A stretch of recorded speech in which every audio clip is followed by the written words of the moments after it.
Welcome to Wait, What? Sportsbiz Chat with DP and McGhee, the podcast that takes an often irreverent, sometimes cynical, and on occasion, a serious look at the business of sports. I'm your co-host, David Parro. And I'm Tim McGhee.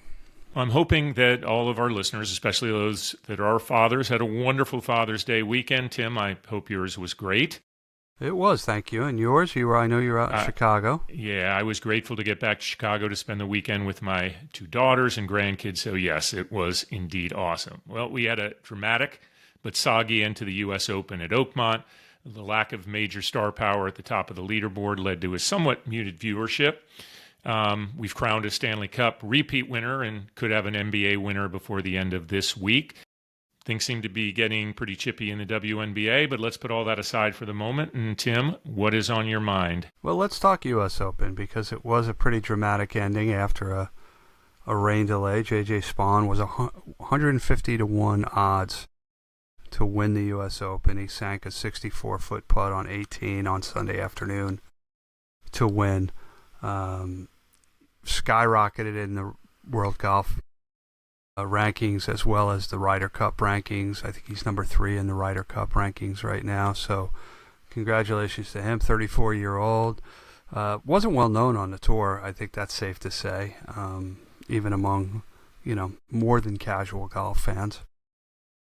But what I loved in particular was the fact that the putter that he used is now flying off the shelves, which I find fascinating, right? It's this belief that golfers have that they're going to be able to putt now better because they use the same equipment that J.J. Spaun used to sink the 64-foot putt to win the U.S. Open. I used to always say that committed golfers will spare no expense if they believe it might shave a stroke or two off their handicap. It really is crazy. But I get a kick out of it was this smallish independent company and, happy for them. I mean, it is exciting. It's kind of a wild looking putt. And that putt he hit on 18, absolutely. I mean, that course was playing so freaking hard. It was pretty amazing. A 64-footer. So very early in my career at Momentum, I was working for Chris Weil, who's now running Horizon Sports and Entertainment with David Levy.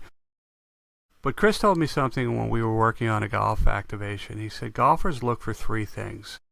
They want to play the best courses, they want to use the best equipment, and they're looking for that one tip that's going to help them improve their game and shave strokes off their score. And I've always kept that in mind over 25 years later whenever I'm working with a client who's activating in or around golf, because that's something to keep in mind when you're creating a program to reach a golfer, whether they be casual or avid. So it's interesting that we see that in real life in real time with what's going on with J.J. Spaun's putter. Yeah, and listen, I think it goes back to whether it was Nike or whether it was TaylorMade or Callaway. They tried to ride these amazing performances of the athletes that they back. And J.J. Spaun is an incredible story. By the way, San Diego State Aztec, went to high school at San Dimas High School in California. Trivia question. What was San Dimas High School most famous for prior to J.J. Spaun winning the U.S. Open? I don't know. The name is familiar. Give me a hint. Well, San Dimas High School football rules. Oh, they were the arch rivals of Ridgemont High, yes? No, that would be a good one. That was that was Lincoln High School. That's right. Because you'll recall the famous sign saying "Assassinate Lincoln." Yes, and Forrest Whitaker was there. Forrest Whitaker with one of his best roles. Yes, as Jefferson. Right. I think. Which kind of interesting, Jefferson and Lincoln. Not that they were contemporaries, but San Dimas High School, made famous as the high school of Bill and Ted in Bill and Ted's Excellent Adventure. Wow. I haven't seen that movie in 30 years. And add to the trivia, Alex Winter and Keanu Reeves are teaming up again for a Broadway performance of Waiting for Godot, the famous Samuel Beckett play. So some exciting things to look forward to. Yeah, I'm a little bit disappointed they didn't call us for those parts. It would have been it's definitely an excellent adventure. There's no doubt about that. So what we see going on in golf is very similar to what we have seen in NASCAR for many, many years. The old saying in NASCAR is win on Sunday, sell on Monday, as it relates to the OEMs, Toyota, Chevy, whomever. So, but yeah, congratulations to JJ Spawn. Well, listen, obviously a lot is going on in the golf world. One of the stories that we've, I think, touched on in the past, we knew it was coming for a bit, but Brian Rolapp, who is mostly known as the Chief Media and Business Officer at the NFL, is taking over the CEO role at the PGA Tour. Jay Monahan, of course, is still the commissioner, but his term is up at the end of 2026, and that will be the end of Jay Monahan's era as the leader at the PGA Tour. And it does seem that Brian is going to be taking over all primary duties of managing things. His background is largely on the media side. The tour does not have a negotiation on the media side coming up for a bit. Their current deal runs through 2030. So, but that will be something that he'll be faced with. But there's a lot more, obviously, that he will be given responsibility for. And it's a big change. I think that the thing that we will all start talking about, of course, and would be a great time to start now, is what we think the legacy of the Jay Monahan era is going to be at the PGA Tour. Because it has been tumultuous over the last couple of years, obviously. It's funny that you should say that, because as you were talking about Jay Monahan stepping down at the end of 2026, I think there's a lot to still be written, which is probably why that transition period is going to be so long, because I do think he would like to sort of clean up a lot of the open issues that are going on. He followed a legend in Tim Fincham. I know that Jay was very highly respected and well-liked when he came into that role. He's had some missteps in terms of how he handled the LIV announcement and things like that. So I do think that there's an opportunity for him to burnish that legacy between now and the end of 2026. So I'm gonna reserve judgment personally until it's closer to that time. Yeah, I feel pretty much the same way. Listen, overall, I think that a lot of change has happened, and for the most part, the players are making a lot more money, and the tour remains, I think, viable, even though it had what some considered, and I hate using this term, especially given things that are going on in the world right now, but a near existential threat from LIV when it came out and started throwing the kind of money that it did around.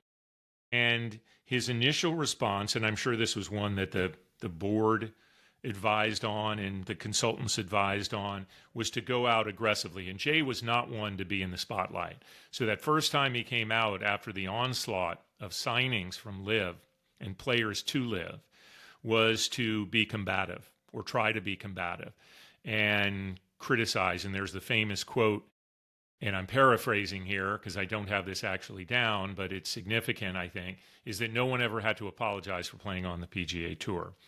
Now, that changed dramatically when, as with no one knowing it, he announced basically a merger with PIF and with the DP World Tour, basically uniting everything where he would be in control of LIV and this larger entity. Then that never got finalized. Players were pissed about that. And he then announces a deal with SSG, the Strategic Sports Group, which, of course, was led by Fenway. And things seem to have been a little stabilized. I think LIV got one more big signing in John Rahm. But now there's calls for unification.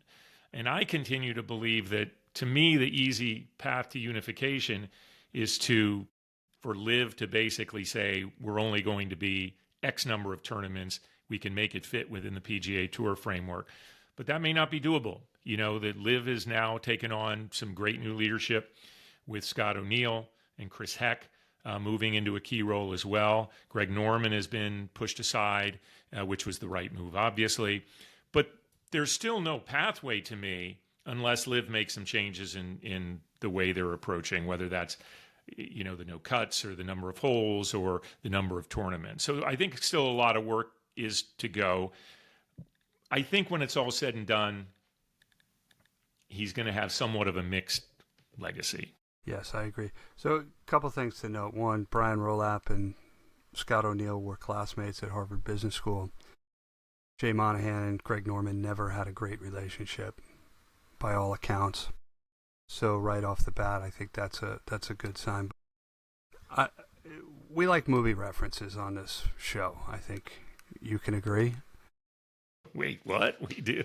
Putting LIV together with the PGA Tour sort of reminds me of the scene in Apollo 13 where they're trying to retrofit the carbon dioxide filter from the lunar module with the carbon dioxide monitor from the command module, and they had to jury rig it, and ultimately it worked. And I can't help but think that that might be ultimately what happens between LIV and the PGA Tour. They're so different in terms of format and players and media deals and sponsorships and everything else, but Scott and Chris are the Butch Cassidy and Sundance Kid of sports marketing. They've worked together going back to their days at the NBA. They were classmates and friends going back to Villanova, and obviously with the 76ers. So I think they're a great pairing, and they'll do great things there. Yeah, a couple of things. One, I think that I think different can live together. I mean, the tour is, of course, invested in TGL. So, and as you've mentioned before, there are a few tournaments that operate under a different format. But right now, the sides are standing strong. My understanding is that PIF has added some money to the pool for LIV, but put some strings on that certain performance strings. So we'll see how that affects. The second thing I wanted to say is your memory of what they were solving for in Apollo 13 is quite remarkable. I want to hats off to you for that. I just remember they had a really serious problem to deal with, and they had to fix it, and they did, of course. Oh, I bet if you saw what's behind me is a shrine to the Apollo program. Memorabilia, autographs, books, everything. Didn't know that about you. No, I'm like, who are you? Yeah, no, I'm a huge space geek. One last thing on Brian Rolapp. He was widely considered to be the next commissioner of the NFL after Roger Goodell ultimately decided to retire. Some people say he got tired of waiting around. What I would say is he's getting invaluable experience running a professional sports organization and makes him even a better fit for the next commissioner role. He's 52 years old, and I believe Roger Goodell is 68. So certainly if Goodell goes through this next contract, Brian Rolapp could very conceivably be the next commissioner of the NFL, despite the fact that he's now taking on the CEO role at PGA Tour. I think it's an unbelievable opportunity for him. The property is great. It's a good television property. Mark Lazarus, past guest, talked to us about what that property means to the network in terms of its audience. That hasn't changed. I don't think that will change for a while in terms of what the sport is to people and the type of audience that likes to view it. But yeah, and it's a cool challenge because it's a challenge. There's cool things in front to try to solve for, and it's at a time that he'll be able to take a lot of credit depending on where this goes.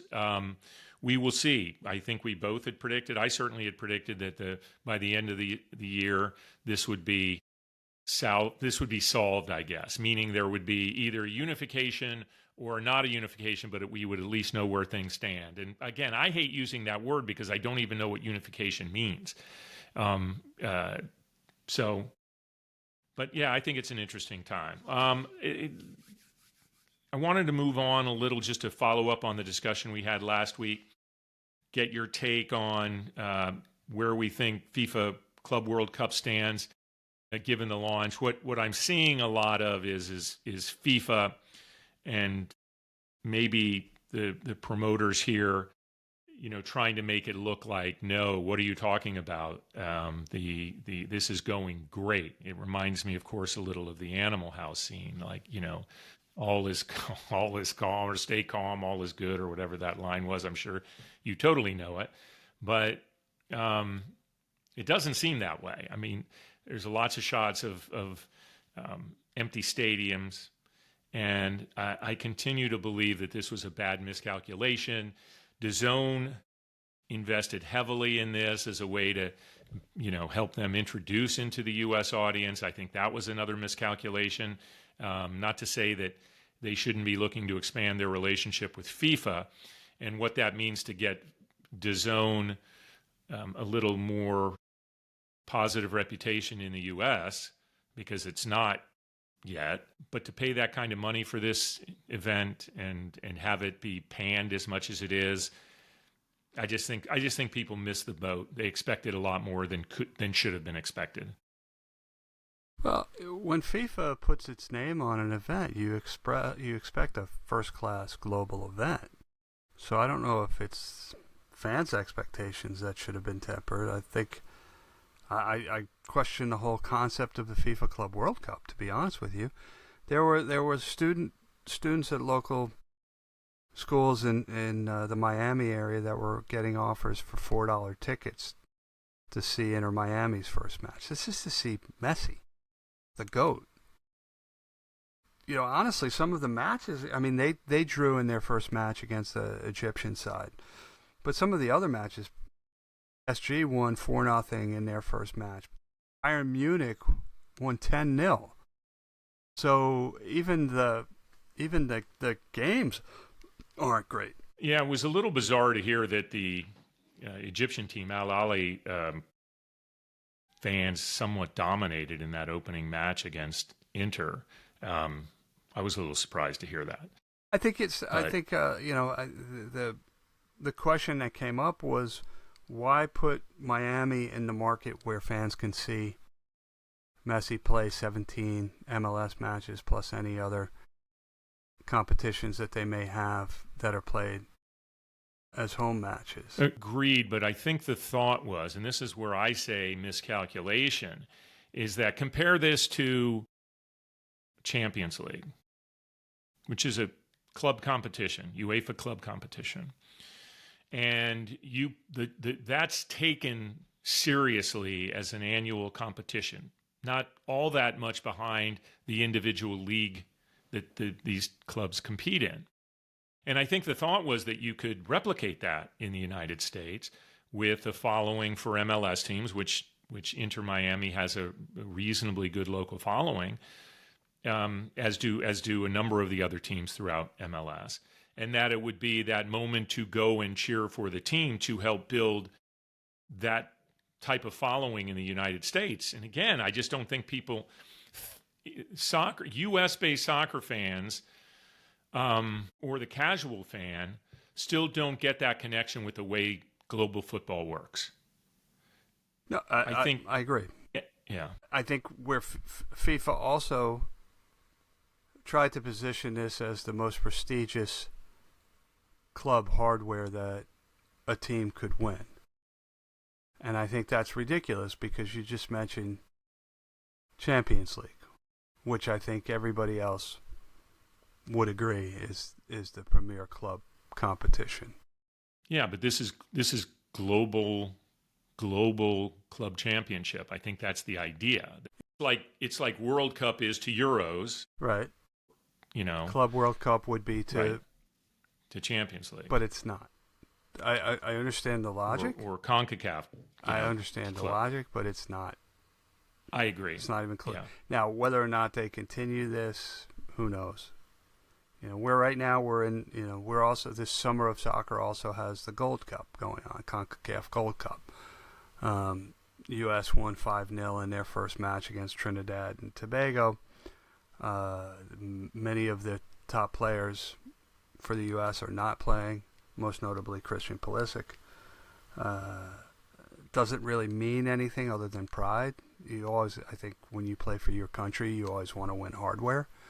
But the U.S., by virtue of the fact that they're one of the host countries next year for World Cup, they don't have to win this in order to qualify for World Cup. But speaking as a fan, I hope Pochettino can right the ship as we go, because we mentioned it last week. Last week when we recorded, we were exactly 1 year out from the World Cup. So we are now. Yeah, things aren't looking good.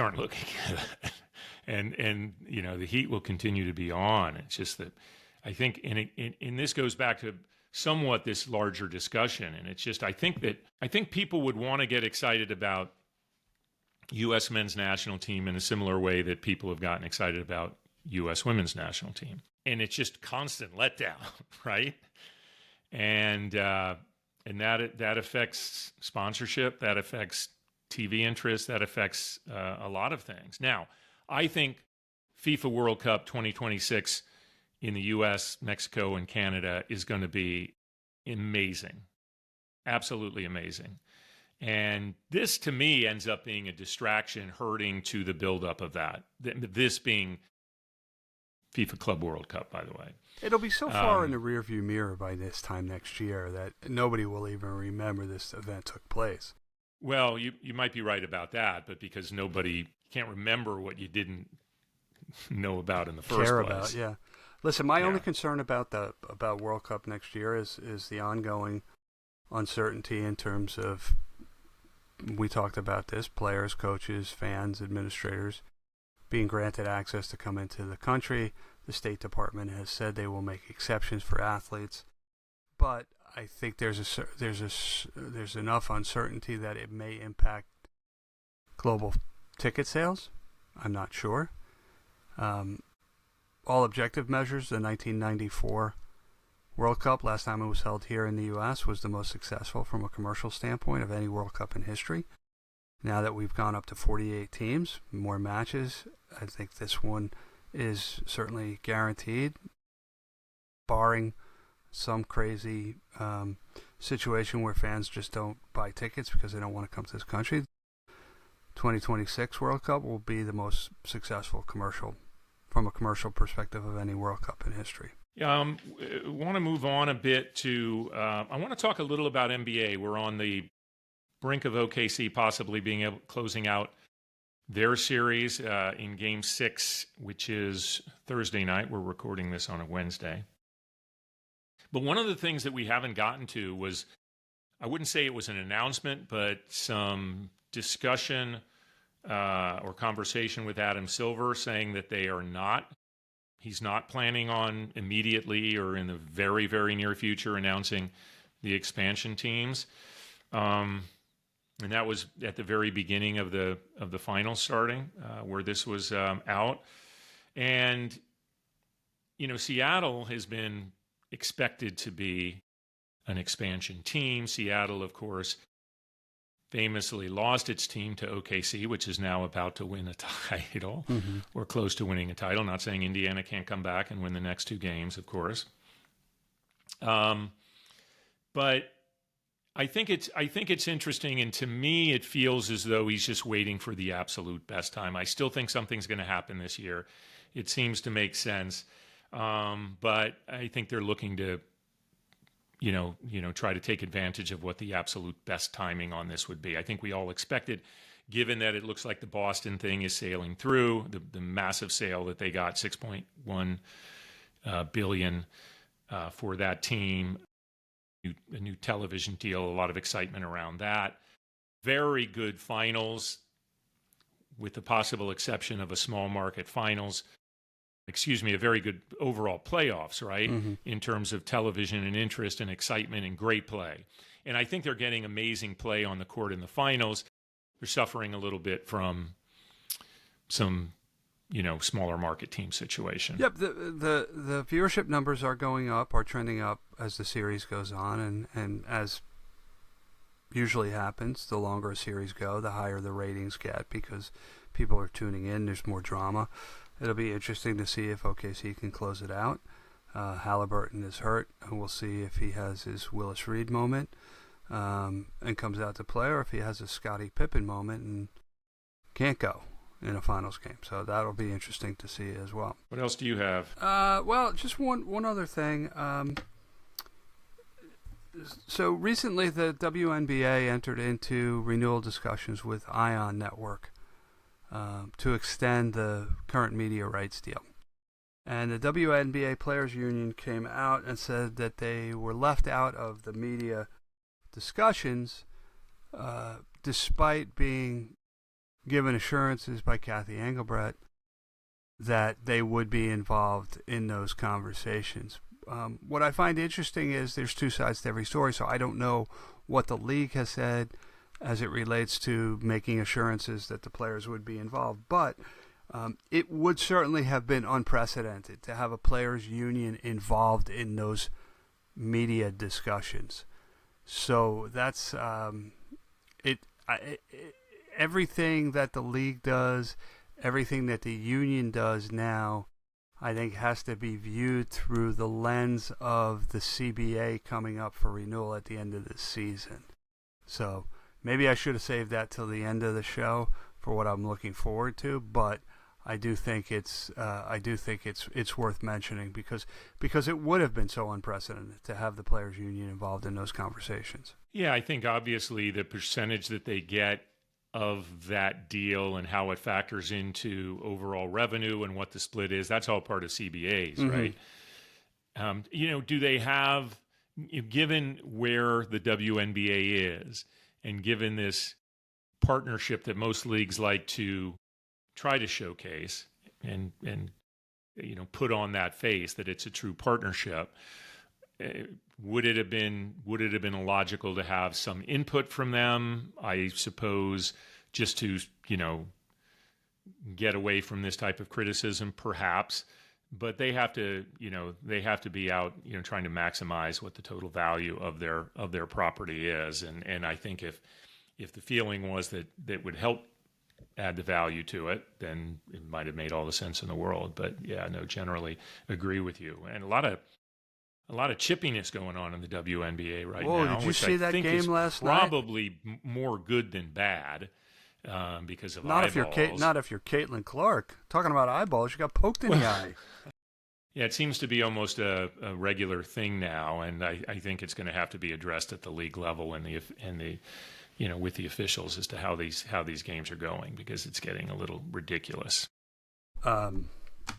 Yeah, there was, I think chippiness is a bit of an understatement for the game last night between Connecticut and Indiana. Resulted in a number of ejections at the end of the game. Hey, one more thing before we take a break that I wanted to touch on, and it ties to things that we've talked about in the past about Amazon Prime Video and NASCAR. The Mexico City race was this week, and it didn't do necessarily great. It's Prime is certainly delivering less numbers than Fox did. No surprise at all there. But I think they're continuing to build their relationship with the sport and communicate with fans that it's there. And that documentary that Josh Altman, a past guest, discussed with us several weeks ago, that type of media on Prime Video, I think, helps get people to know that Amazon and NASCAR are in a partnership. I think Amazon is building for the long term, the viewership. But it's interesting. I was with my Campbell's client yesterday, and we had NASCAR Cup Series driver Chase Briscoe at Campbell's headquarters. He drives a 19 car for Joe Gibbs Racing, and he had just gotten back from Mexico City, and said the crowd there was very disappointing. He has heard rumblings that they will not be going back. NASCAR will not be going back to Mexico City next year. It wasn't. They do like the Mexico series, the fans, but they did not really embrace the Cup Series going in. I read something totally different than that. I read that the fans were in love with the drivers and very excited anytime they had a chance to be around them or greet them. So that might have been playing pockets, but this is coming from media reports. Well, the fans who were there may have had a great experience with the drivers, but what Chase and somebody from the Joe Gibbs team said was that the crowd was very underwhelming. Yeah. Listen, I think this is a wise move to be in a place like Mexico City. I think it's a population that is a car culture population that I think they can build. So I think going to these markets and trying these things makes some sense. I got a kick out of the fact that Shane Van Gisbergen, who, by the way, people I think call SVG, and given that we now call, Shea Gilgeous-Alexander, SGA. I think that's kind of cool. He's won 2 races. He won the inaugural Chicago street race, and he won Mexico City. And I'm like, I think you just put this guy in. Anytime you do something unique or new or different or out of market, you throw this guy in a car, and he's got a chance to bring it home. So I really, and he's a New Zealander. Anyway, I thought that was great. But strong reporting coming out about NASCAR close to doing a street race in San Diego. Now, up until a few years ago, there was an oval in Fontana, way outside of Los Angeles, that was supposed to be covering the Southern California market, another market that you would normally consider would be a good car market. Drag racing has generally done well there. And when NASCAR, launched that race some time ago, it was with great fanfare, the Hollywood scene and everything, and now they're not racing there, but looking at a street race in San Diego. We were talking about that yesterday. Apparently part of the course would be on a runway at the airport, what they're talking about. Cool. And by the way, you should know this for the next time you chat with him.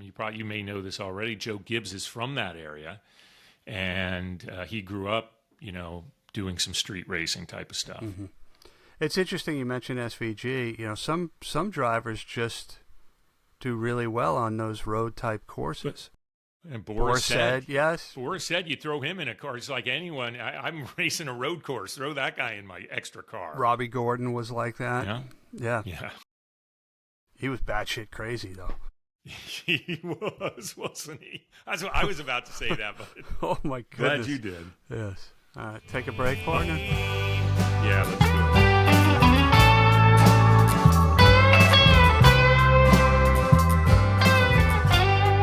Okay, so we're back, and now's the point in the show where we take a look forward. David, what do you got on your radar for the coming days and weeks? It is almost here. The Nathan's 4th of July hot dog eating contest, and Joey Chestnut is back. This is one of the most exciting things to hear. We talked about this last year. He had done a deal with one of the plant-based products, and the company that runs this felt like it wasn't a good fit because the eaters have contracts that say they will only back Nathan's. But I think cooler heads or smarter heads prevailed, and Joey came out and said he loves Nathan's. It will be the only non-plant-based hot dog he endorses, and he's back. So I think it's a little like the conversation we started with, right? The best eaters should be eating in this contest because it's the biggest stage. And Joey Chestnut, as I've said consistently, is an American hero and deserves to be back in this great contest. See him back. A couple other quick things. This is a shout out. I got to kind of shout out to Angel Reese. I don't know if this is a comedy or not, but she is applying for a trademark for the term me bound. And if you watch, if you scroll on Instagram and are fed sports things, you may see a lot of Angel Reese basically clunking layups that she then gets her rebound for. And a lot of people think that's the only reason she gets so many double-doubles and so forth is because she misses so many shots that are easy rebounds. There is a term now called me bound that she is looking to trademark and own, and I at least give her credit for going for it. Yeah, what's next? Mitchell Robinson trying to trademark being the horrible free throw shooter that he is? I don't know. Yeah, Brick House?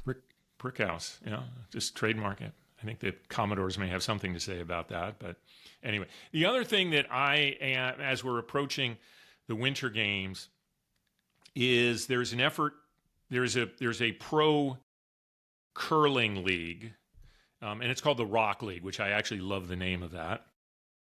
They have a great logo. And this is one of those leagues where I don't think it's going to have a lot of commercial appeal. It may get some people tuned in. I like the fact that people are trying this. There is interest in the sport. There are clubs that are popping up. It does great at the Winter Olympic Games. People do tune into it because of its uniqueness and its, kind of, silly movements that people make, but people do get into that at the time. But around the Olympics, we get into a lot of things that don't necessarily make for big commercials, say tours or leagues. We've seen that with gymnastics and various other things. But, hats off to doing this. They feel there's $1 billion opportunity out there. And, I'm all for people giving things a shot when they think there is a market for that. And to me, that's the key. Good luck to them. It looks like it's kind of almost like the TGL model in terms of how they'll go about it. So we'll see. What about you? Well, you said next time you see Chase Briscoe, I'm actually going to be going to the race this Sunday, hosting some people. But I have to laugh because if you remember when we had our good friend Steve Laletta on and he invited us to come to a race, I suggested Pocono, and you guys literally laughed at me. And guess where I'm going this weekend? It's Pocono. So there you go. Screw you guys. I'm going to Pocono. Well, that's awesome. So I wish you a great time. Yeah. No, I have great memories of going to that. It was just a funny moment. No, I'm looking forward to it. I haven't been to a race in several years. I've got a driver to root for, so I'm excited. So, all right. Well, with that, we're going to say goodbye to you, our listeners. We want to thank you, as always, for listening to us, following us, liking us, sharing us, subscribing. We'd love to see your questions and feedback, so please, we can take it. But until next week, he's DP, I'm McGhee, and we'll talk soon. Next to you.